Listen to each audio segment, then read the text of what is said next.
Radhe Radhe YouTube family, कशा आहात सगळे? वर्षाकाळच्या डेली ब्लॉगमध्ये तुमचं सगळ्यांचं मनापासून स्वागत आहे. हा ब्लॉग आहे थोडासा लेट झाला, रविवारचा आहे. आम्हाला जायचं होतं बाहेर. आमच्या बाईची झोप काही आवरत नव्हती. निंदिराने का डोळ्यातून जायचं नावच घेत नव्हती. बाईनं मला मम्मीला तयार होताना पाहिलं की बाईची झोप एकदम गायब झाली आणि लाड करत माझी लाडूबाई माझ्या मिठीमध्ये येऊन लगेच म्हणे, मम्मा मलाही रेडी कर. माझ्या बाईला छानपैकी रेडी वगैरे केलं, चहा वगैरे पाजला, तरी माझ्या बाईच्या जांभळ्या काही जात नव्हत्या. आता असंच असतं, कुठं जायचं म्हणलं की लेकरांची झोप काही अजिबात आवरत नाही. आम्ही निघालो पप्पाच्या गाडीवर बसून मस्त भूर. आता हे भूर मात्र माहिती होतं. आम्ही चाललो होतो आमच्या मित्र आणि मैत्रिणी म्हणून चालते यांचे मित्रचे कॉलेजचे यांचा ग्रुप जो आहे जिव्हाळा ग्रुप, त्या मित्र आणि मैत्रिणीच्या घरून आम्ही तिथून जाणार होतो बाहेर जेवण्यासाठी. आम्ही मैत्रिणीचं बॉन्डिंग एवढं छान झालेलं आहे की असं वाटतं की लहानपणीच्या आम्ही बहिणीच आहोत. की गप्पा गोष्टी मारता मारता आम्हाला वेळ कसं जातो आम्हाला तेही समजत नाही. हे मात्र खूप वेगळंच नातं असतं आहे की नाही. आयुष्यामध्ये खरंच काही असो का नसो, पण मित्र आणि मैत्रिणी आयुष्यामध्ये नक्की असाव्यात, कारण त्याच्यामुळे आपण सुखदुःख एकानं शेअर करतो आणि आपलेपणाची जाणीवही होती आणि जीवन जगताना जीवनाचा आनंदही मिळतो. हॉटेलमध्ये गेल्यानंतर ते भरपूर गर्दी होती. गर्दी असल्यामुळे थोड्या वेळ आम्ही बराच वेळ वेटिंग केला. पायता अर्धा घंटा झाला की लगेच लेकरांच्या पोटामध्ये कावळे उड्या मारायला लागले. त्यांना काही भूक आवरेनाशी झाली. 9 कधी वाजले काही समजलंच नाही. मग काय आम्ही गप्पा गोष्टी करता आम्ही गप्पात दंग होतो, पण लेकरं मात्र पप्पांच्या मागे नादा लावत होते की आम्हाला भूक लागली.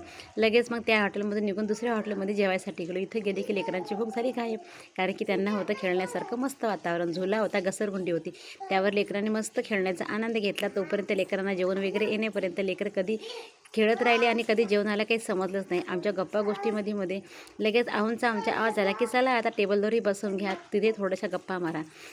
आता आहुनला वाटतं की सगळ्या मैत्रिणी एकत्र जमा झाल्या की यांना काही वेळेचं काही भान राहत नाही. खरंच भान नाही राहत. आम्ही गप्पा करता वेळही जातो आमचा आणि आम्हाला समजत नाही की किती वाजले आणि किती नाही. थोडेसे सेल्फी वगैरे व्हिडिओ वगैरे घेतला आणि लगेच आम्ही जेवणावर ताव मारला. आता जेवणाचा मेनू मन चालतात आहुंच्या आवडींचा आणि आमच्याही आवडींचा होता. आज होतं नॉनव्हेज बोलवलं होतं की लगेच त्यांची फरमाईश होती की सांग अजून तुला काही हवं आहे का. घरी गेल्यानंतर बायकांची कटकट असते की मला हे खायचं होतं आणि मला काही लक्षच नाही राहिलं. मग काय गप्पा गोष्टीमध्ये आमचं जेवण तयार आल्यानंतर मला हा विचार पडला होता की एवढीशी हंडी आमच्या सगळ्यांना पुरी होईल का बरं. पण कसलं काय बरोबर जेवण झालं. घरी गंज भरून भाजी करते तरी पुरी होत नाही. एवढ्या हंडीमधल्या 7-8 लोकांना बस भाजी मात्र पूर्ण झाली. सगळ्यांनी हंडीला कधी मटण हंडीला कधी फस्त करून टाकलं काहीच समजलंच नाही. आता इच्छा भाकरी, ज्वारीची भाकर मला आवडते, मी बोलवली होती, पण भाकर एवढी कडक होती की हाताने तोडल्याही जात नव्हती. असं बाहेर गेल्यानंतर आपण पैसे देऊन जेवण करतो, पण कुठलं काही एखादी जेवण कमी जास्त असलं तरी आपण त्याला नाव मात्र अजिबात ठेवत नाही. आहोने मस्त भाजीचा आनंद घेत आणि तारीफ करत जेवण फस्त केलं. घरी आम्ही पेपरनं किंवा पडद्याला हात पुसणारे, बाहेर गेले की टिश्यूशिवाय आम्ही हात अजिबात पुसत नाही. लगेच यांना म्हटलं अहो इकडे या, एखादा फोटो काढू.